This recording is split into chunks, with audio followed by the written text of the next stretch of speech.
Ова недела почнуваме со добри вести. Владата на Facebook направи 100.000 следачи, следбеници и се пофали со тоа. Станаа официјално инфлуенсери. Имаат 100.000, можат сега да прават giveaway, можат да поклонат некој парфем, можат да споделат икона за среќа па да пише ме амин, може да ќе ни тргни, не можеш да знаеш. Никој нема пробано. Од другите среќни вести, пензионерите добиваат зголемени пензии по швајцарски модел. Овие се среќни вести за внуците во главном и за кладилиците, кај што ќе завршат тие пари. Но сепак да не подценуваме ова мерка на владата.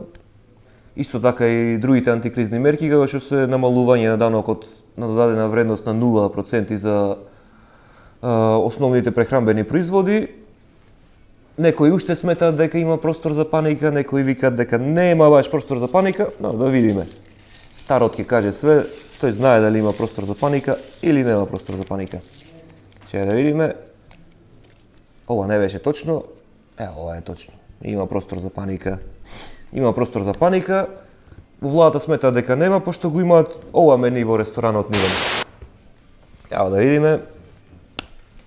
Бифтек 180 денари, сланина 90, салатите се без пари, мислам да ова е дома да ги имаш, не ти се исплаќа да ги поиќе потрошиш енергија да ги собираш кога дојдеш таму да ги јадиш. Као антикризна мерка би можеле да го отворат овој ресторан за граѓаните, па не знам да правиме мекици, може да и нас ќе ни тргни нешто во животот. Не бараме многу една хациенда и може да Dodge Viper.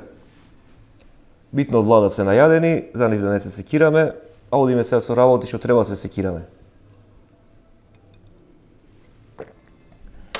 Такви работи се, например, евроинтеграциите.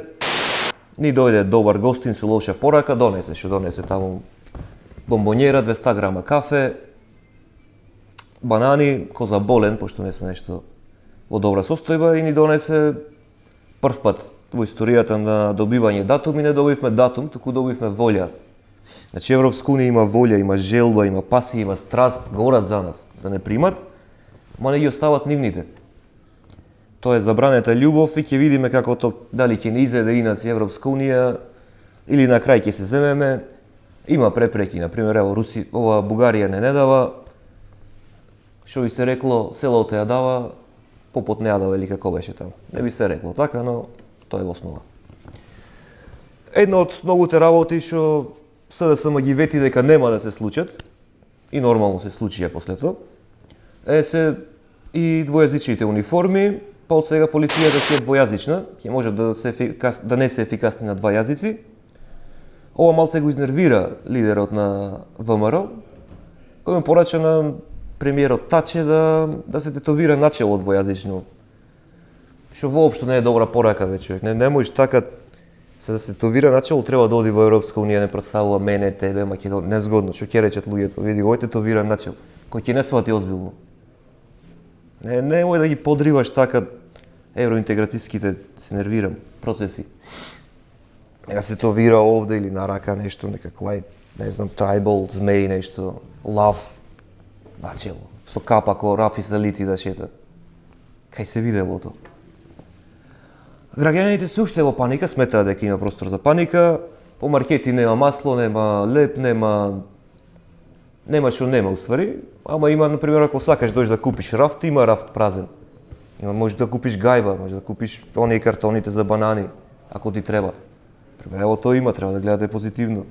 Не само што нема туку. Секој пат чашата може да е полупразна, треба да се оптимисти во вакви тешки времиња. А оптимисти се и овие од Битола, например, ево некој купил скривница по 3 евра. Например, блиску до Широксока со поглед, уствари не е со поглед, ако има скривницата поглед, тоа е лоша скривница. Без поглед, ама за 3 евра се продават скривници. Скопје веројатно ќе се поскапи, ексклузивна скривница нешто. Ама плаќаш 300 евра, дрво нешто демек нацртале апликација. Например, има некој купат 7 евра државно земјиште во центар на Скопје. Нема ни скривница, не ништо до душа, ама го купува за 7 евра. Се таму што ќе изградат, кај Нова Македонија, останува да видиме, али цените се багателни. Што значи дека се ефтино, само вие не сте на власт. Тоа е проблемот главен. И тоа е тоа за денес, достави, јас мислам, И мене ми е доста, да ви кажам право, се депримирав. Се гледаме наредна недела, се надевам подобри услови, макар што тешко.